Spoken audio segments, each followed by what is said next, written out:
Qatar spent $220 billion on a football tournament that lasted 28 days. That's not the crazy part. The crazy part is that Saudi Arabia watched the whole thing happen, looked at that price tag, and decided to go bigger. 15 stadiums, one of them floating 350 meters up in the air, another one built on the edge of a cliff. And right now, in 2026, parts of that plan are quietly being switched off. This is a story about the biggest bet in modern sport. Two small countries sitting on top of oil money, staring at a clock and realizing the oil won't last forever. So they didn't build factories. They didn't build tech companies first. They bought football.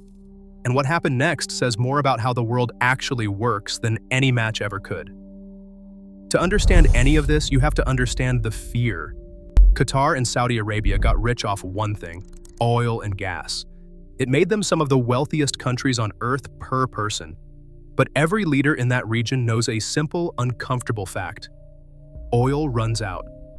And even before it runs out, the world stops buying it. Electric cars, solar panels, wind farms.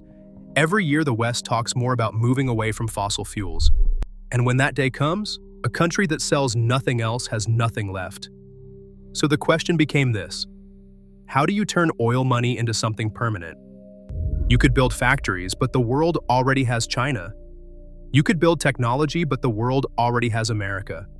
You could build tourism, except almost nobody was flying to Riyadh for a holiday in 2015. Nobody even knew what was there, and that was the real problem. Not money, attention. You cannot sell a country the world doesn't think about. In December 2010, in a conference hall in Zurich, FIFA announced that the 2022 World Cup was going to Qatar, a country smaller than Yorkshire, a country where summer temperatures hit 50 degrees, a country with no real football history and a population of under 3 million people. The room went silent. Then the argument started, and they never really stopped. But Qatar had spotted something the critics hadn't. The World Cup isn't a football tournament. It's the single biggest attention machine humans have ever built. Billions of people watching one place for 1 month, all at the same time. You cannot buy that. There is no advertising budget on earth that gets you that, unless you host it. Now, that $220 billion number gets thrown around a lot, and I want to be honest with you about it, because most videos are not. That figure covers 12 years of building. The stadiums themselves cost somewhere between $6.5 billion and $10 billion. Big, but not insane. The rest went somewhere else entirely. A $36 billion metro system running underneath Doha, an entirely new city called Lusail built out of empty desert, a rebuilt airport, new motorways, around 90,000 hotel rooms that simply did not exist before. At one point, Qatar's own finance minister said the country was spending nearly $500 million a week, every week, for years. And here is the trick. None of that goes away when the football ends. The metro still runs, the city is still standing, the hotels still take bookings. Qatar did not spend $200 billion on a tournament. It spent $200 billion on becoming a modern country and used the tournament as the deadline that forced it to actually happen. That is the part almost everybody misses. But not all of it worked. There was one stadium in Qatar that everyone loved. Stadium 974, named after the number of shipping containers used to build it, which is also Qatar's international dialing code. It held 44,000 people. It had no air conditioning, so it could only host evening matches. And it was designed to be taken apart completely and shipped somewhere else. The first World Cup stadium in history built to disappear. On the 9th of December 2022, workers started pulling it apart. The plan was beautiful. Send it to a developing country, give a nation that could never afford a stadium a real one, for free. That was over 3 years ago. The pieces are still sitting in Qatar. No confirmed destination, no new home. The most sustainable stadium ever built is currently a very expensive pile of parts in a warehouse, and the other venues have their own problem. Lusail Stadium held nearly 89,000 people for the final. Al Bayt held 60,000. In a country of under 3 million people where domestic league crowds are small, those are enormous rooms to fill on a normal Tuesday night. Some have had their upper tiers stripped out completely. Al Bayt has been cut down to around 32,000 seats and turned into a sports and tourism center. Around 40,000 seats were donated to countries that needed them. But the honest picture is that some of those buildings are far bigger than the country that owns them. Here's where it gets interesting. In 2022, Qatar had around 2.5 million visitors.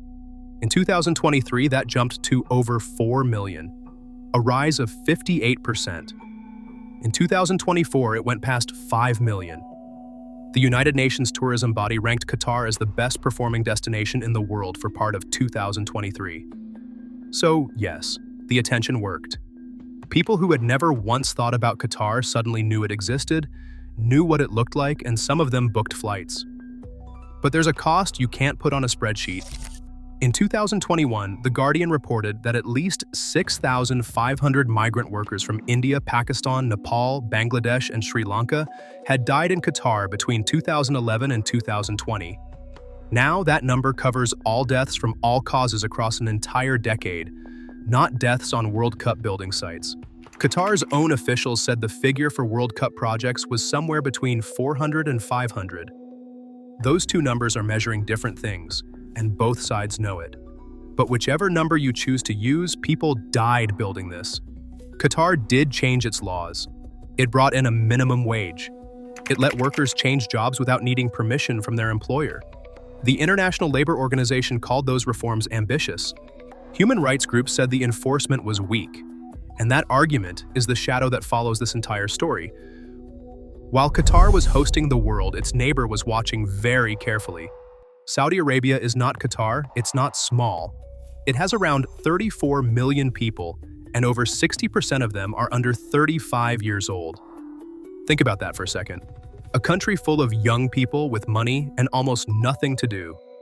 No cinemas until 2018. No concerts. No real entertainment industry at all. That's not just an economic problem. That's a pressure cooker. So on the 30th of December 2022, days after the World Cup final in Qatar, Saudi Arabia made its move. Cristiano Ronaldo signed for Al Nassr. The reported number was around $207 million a year, the biggest contract in football history by miles. And because Saudi Arabia has no income tax, he kept nearly all of it. Pep Guardiola later said that single move changed the entire transfer market. He was right. 6 months later came the part that actually mattered, and most people didn't even notice it. On the 5th of June 2023, Saudi Arabia's public investment fund, the country's sovereign wealth fund, the same one that owns Newcastle United, took 75% ownership of 4 football clubs at once: Al Hilal, Al Nassr, Al Ittihad, Al Ahly. The 4 biggest clubs in the country now owned by the state. This wasn't rich fans buying toys. This was a government deciding that a football league counted as national infrastructure. And then the spending started. That summer, Saudi clubs spent $957 million. Only the English Premier League spent more.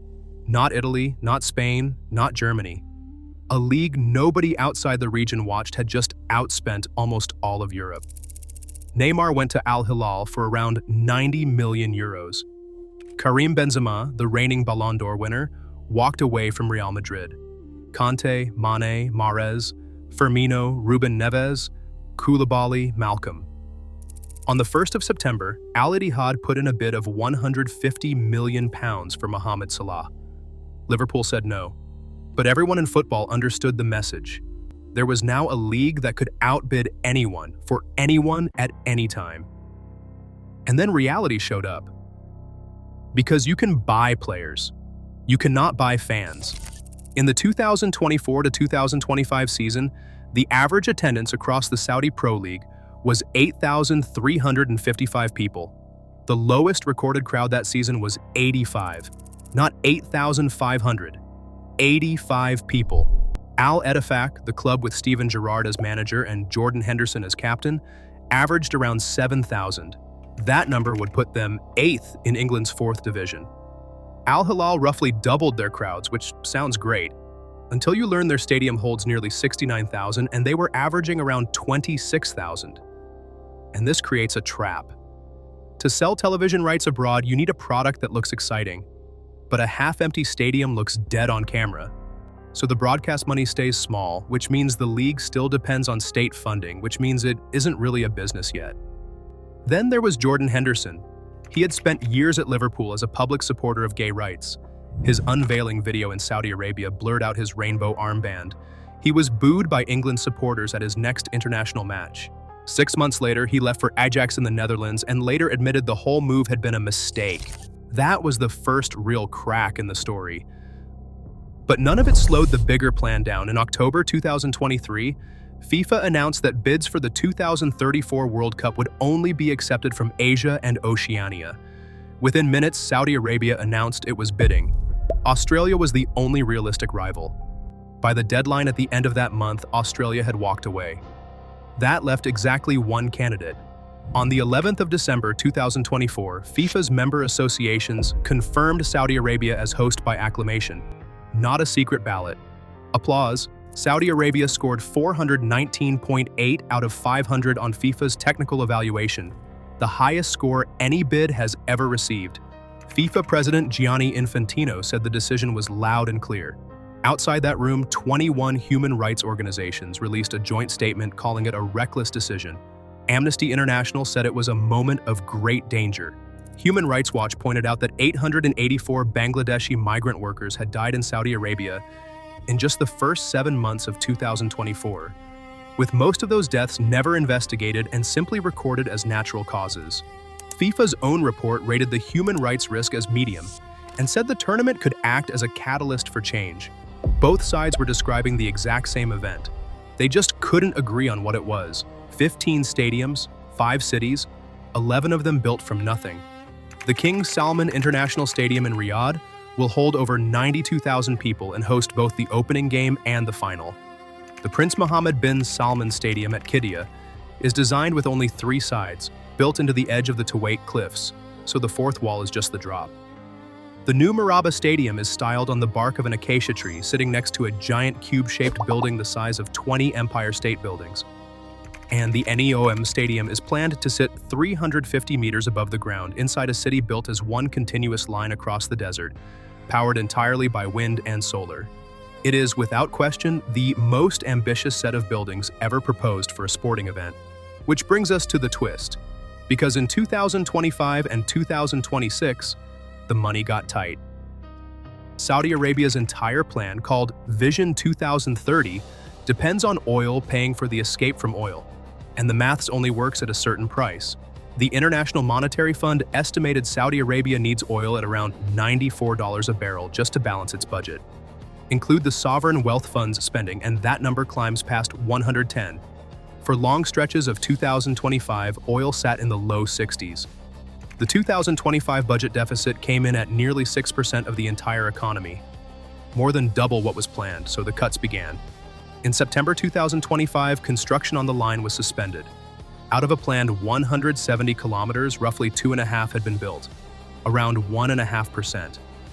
A leaked internal audit reported by the Wall Street Journal put the full cost at $8.8 trillion and the finish date at 2080. The population target for 2030 was cut from 1.5 million people to under 300,000. In January 2026, the Asian Winter Games planned for a ski resort in the Saudi mountains were postponed indefinitely.